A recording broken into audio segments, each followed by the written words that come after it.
اعوذ باللہ من الشیطان الرجیم بسم اللہ الرحمن الرحیم قل اعوذ برب الناس ملک الناس الہ الناس من شر الوسواس الخناس الذي يوسوس في صدور الناس من الجنة والناس صدق اللہ مولانا العظیم۔ آیتوں کے ترجمے سے پہلے چند الفاظ کے معنی سماعت فرمائیں۔ اعوذ میں پناہ طلب کرتا ہوں، ملک الناس سب لوگوں کا بادشاہ، مراد اللہ تعالیٰ ہے، صدور سینے۔ اب آیتوں کا ترجمہ سماعت فرمائیں۔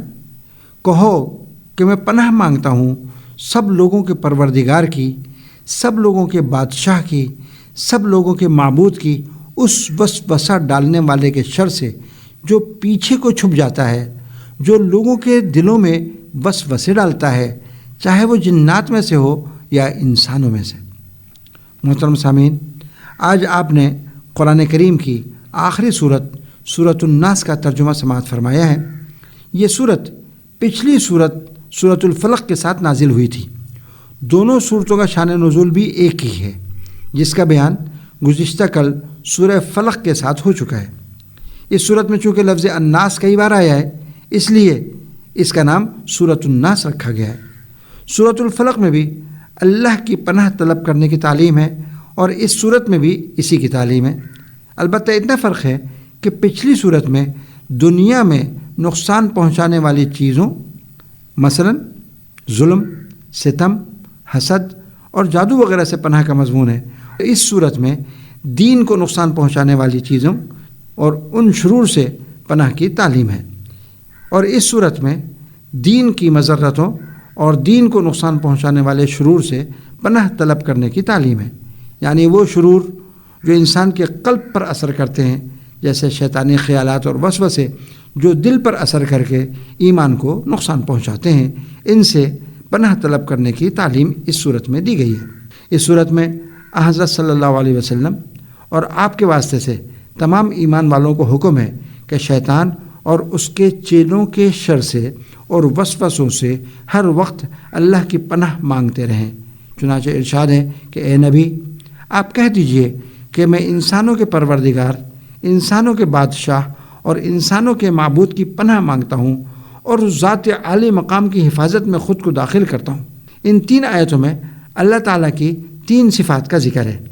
ایک یہ کہ وہ تمام انسانوں کا رب اور پالنے والا ہے، دوسرے یہ کہ وہ تمام انسانوں کا مالک اور بادشاہ ہے، تیسرے یہ کہ وہ تمام انسانوں کا الہ یعنی معبود برحق ہے۔ اللہ تعالیٰ شان ربوبیت، بادشاہت، معبودیت، یہ اللہ تعالیٰ کی تینوں صفات تمام مخلوقات کو شامل ہیں، لیکن ان صفات کا جیسا کامل ظہور انسان میں ہوا کسی اور مخلوق میں نہیں ہوا، اس لیے ان صفات کی اضافت ناس یعنی انسانوں کی طرف خصوصیت کے ساتھ کی گئی۔ اس کی دوسری وجہ یہ بھی ہے کہ شیطانی وسوسوں اور خیالات میں مبتلا ہونا بجز انسان کے دوسری مخلوقات کی شان نہیں۔ آگے فرمایا من شر الوسواس الخناس، یعنی وسوسہ ڈال کر پیچھے ہٹ جانے والے شیطان کے شر سے پناہ مانگو۔ وسوسہ دل میں آنے والے برے خیال کو کہتے ہیں۔ شیطان کا کام ہی یہ ہے کہ وہ انسان کے دل میں برے خیالات ڈالتا ہے، اور جیسے ہی وہ وسوسہ ڈالنے میں کامیاب ہوتا ہے تو فوراً پیچھے ہٹ جاتا ہے، جس طرح چوروں کی عادت ہوتی ہے کہ چوری کری اور سٹک گئے۔ الخناس، اس کی تفسیر حضرت عبداللہ ابن عباس سے اس طرح بھی مروی ہے کہ شیطان غافل انسان کے دل میں وسوسہ ڈالتا ہے، اور جہاں اس نے اللہ کا ذکر کیا یہ فوراً پیچھے ہٹ جاتا ہے۔ الخناس کی ایک تفسیر یہ بھی کی گئی ہے کہ شیطان انسان کے دل میں برائی کا وسوسہ ڈالتا ہے، اور جب انسان برائی میں مبتلا ہو جاتا ہے تو وہ پیچھے ہٹ جاتا ہے۔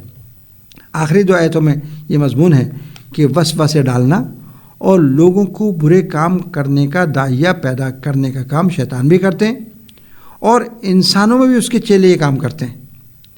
انسانوں میں بہت سے ایسے ہیں جو نیک کاموں میں روڑے اٹکاتے ہیں، خیر کے کاموں میں شبہات پیدا کر کے لوگوں کے نیک ارادوں کو ڈاواڈول کر دیتے ہیں۔ اس لیے حکم ہوا ہے کہ وسوسہ ڈالنے والے شیطان ہوں یا انسان، سب سے اللہ کی پناہ طلب کیا کرو۔ محترم سامعین، سورت کے مضامین آپ نے سماعت فرمائے۔ اسی کے ساتھ یہ مبارک سلسلہ قرآن حکیم اور ہماری زندگی میں قرآن کریم کی تفسیر ایک دفعہ پھر مکمل ہو گئی۔ اللہ تعالیٰ اس کو قبول فرمائے اور اس سلسلے کی بنیاد رکھنے والوں، اسے جاری رکھنے والوں، اس میں حصہ لینے والوں اور اس میں کسی بھی درجے میں تعاون کرنے والوں کے لیے اس سلسلے کو صدقہ جاریہ بنائیں۔ اللہم ارحمنا بالقرآن العظیم واجعلہ لنا اماما ونورا وہدی ورحمہ، اللہم ذکرنا منہ ما نسینا وعلمنا منہ ما جہلنا وارزقنا تلاوتہ آناء اللیل وآناء النہار واجعلہ لنا حجۃ یا رب العالمین، آمین برحمتک یا ارحم الراحمین۔